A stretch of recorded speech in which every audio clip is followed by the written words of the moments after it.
Welcome to अकेडहब। आज हम पढ़ेंगे बाल महाभारत का चैप्टर 6 कुंती। यदुवंश के प्रसिद्ध राजा शूलसेन श्री कृष्ण के पितामह थे। पितामह मतलब दादाजी।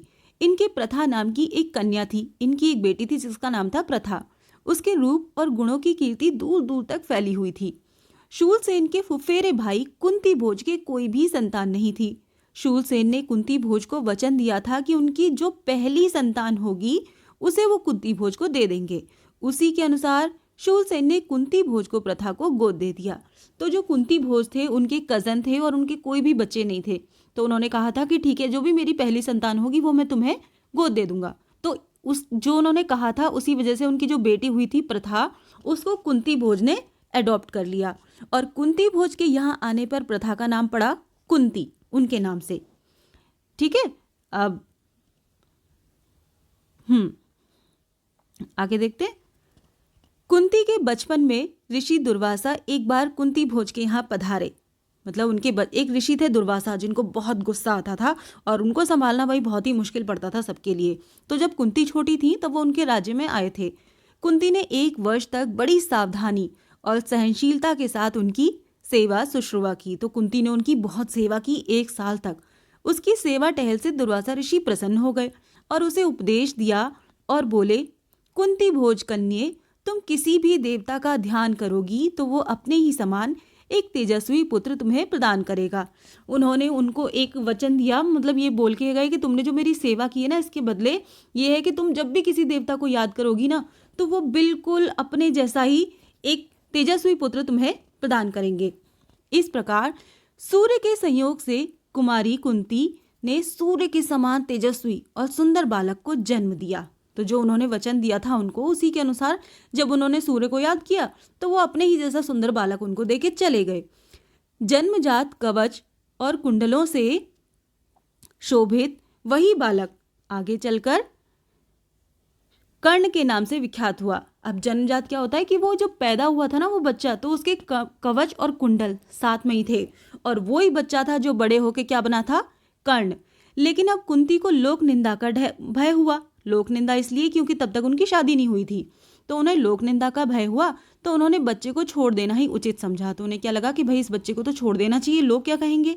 इसीलिए बच्चे को एक पेटी में बड़ी सावधानी के साथ बंद करके उसे गंगा की धारा में उन्होंने बहा दिया। अब एक पेटी ली, उसमें बच्चे को रखा और उन्होंने गंगा की धारा में उसको बहा दिया। बहुत आगे जाकर अधिरथ नाम के एक सारथी की नज़र उस पर पड़ी। अब वो पेटी जब बह चली ना, तो वो एक जगह पे अधिरथ नाम का एक सारथी था। सारथी वो जो रथ हाँकते हैं ना, उसको चलाते हैं, वो होते हैं। तो उसकी नज़र पड़ी, उसने वो पेटी निकाली। उसने सोचा भाई इस पेटी में क्या है, और खोलकर देखा तो उसमें एक सुंदर सा बच्चा उसे सोता हुआ मिला। अब अधिरथ निसंतान था। अधिरथ जो था ना, उसके भी कोई भी संतान नहीं थी। बालक को पाकर वो बड़ा प्रसन्न हुआ। सूर्यपुत्र कर्ण इस तरह एक सारथी के घर पलने लगा। जब उन्हें वो बच्चा मिला इतना सुंदर सा, उसके भी बच्चे नहीं थे, तो वो उसके घर ले गए अपने और वो एक सारथी के घर में पलने लगा। इधर कुंती विवाह के योग्य हुई। अब कुंती की शादी होने की तैयारी हो गई। राजा कुंती भोज ने उसका स्वयंवर रचा। स्वयंवर जब बहुत सारे आते थे ना, राजा महाराजा, सबको इनविटेशन दिया जाता था और फिर वो चाहे जिसके गले में वरमाला डाल दे उसी से शादी हो जाती थी। उससे विवाह करने की इच्छा से देश विदेश के अनेक राजकुमार स्वयंवर में आए। ठीक है, हस्तिनापुर के राजा पांडु भी स्वयंवर में शरीक हुए। कुंती ने उन्हीं के गले में वरमाला डाल दी। तो कुंती की शादी किससे हुई, पांडु से।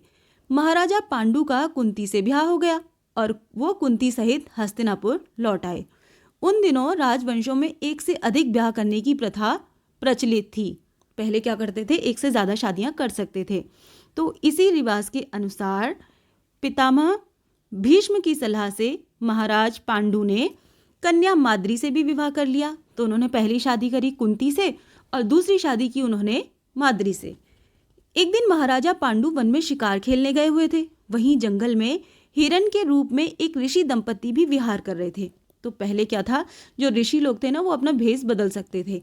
तो वो जंगल में हिरण बन के घूम रहे थे। अब पांडु ने अपने तीर से हिरण को मार के गिरा दिया।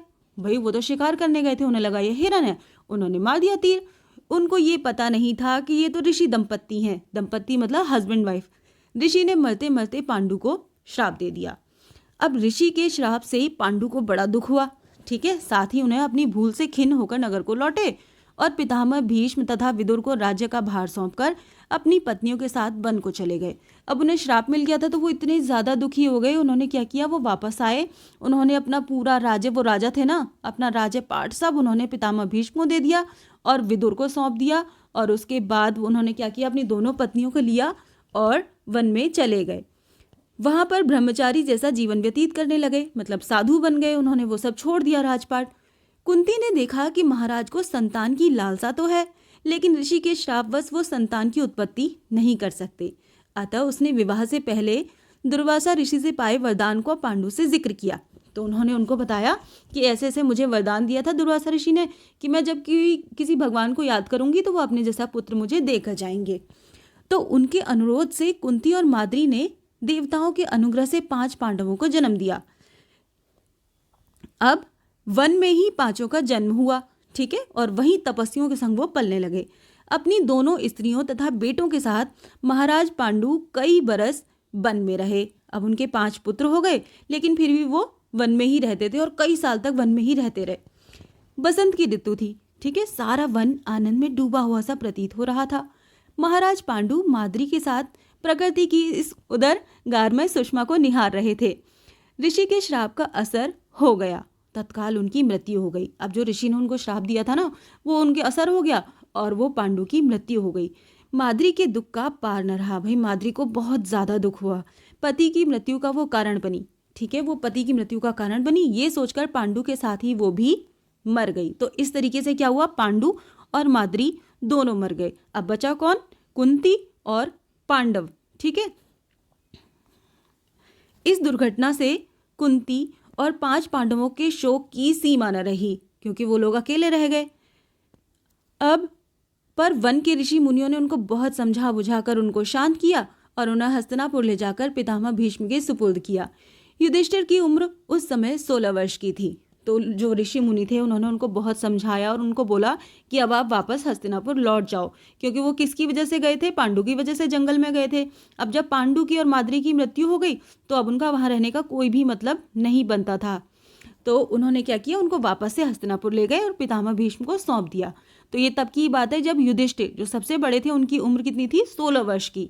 हस्तिनापुर के लोगों ने जब ऋषियों से सुना कि वन में पांडु की मृत्यु हो गई है, जब वहां के लोगों को पता चला कि पांडु की मृत्यु हो गई है, तो उनके शोक की सीमा न रही, मतलब पूरा राज्य उनका दुखी हो गया। अब पोते की मृत्यु पर शोक करती हुई सरस्वती अपनी दोनों विधवा पुत्र वधुओं अंबिका और अंबालिका को साथ लेकर वन में चली गई। जो उनकी वो थी दादी पांडु की, वो कौन थी, सत्यवती। तो जो उनकी बहुएं थी अंबा और अंबालिका, तो उनको दोनों को लेकर वो जंगल में चली गई। वो तीनों, अंबिका, अंबालिका और सत्यवती, तीनों वृद्धाएं कुछ दिन तपस्या करती रहीं और बाद में स्वर्ग से धार गईं, ठीक है। अपने कुल में जो छल प्रपंच तथा अन्याय होने वाले थे, मतलब जो फ्यूचर में उनके यहाँ होने वाला था, बहुत कुछ बुरा, जैसा महाभारत हुआ था, पूरा युद्ध हुआ था, उन्हें न देखना ही संभवतः उनको उचित लगा। तो वो उसको देखना नहीं चाहती थी, इसलिए उन्होंने पहले ही अपना घर बार त्याग दिया, जंगल चली गई और बस ये चैप्टर बस यहीं तक था। तो अगर आपको ये चैप्टर समझ में आ गया हो तो वीडियो को लाइक करना, चैनल को सब्सक्राइब करना। मिलते हैं अगली वीडियो में, तब तक के लिए बाय बाय।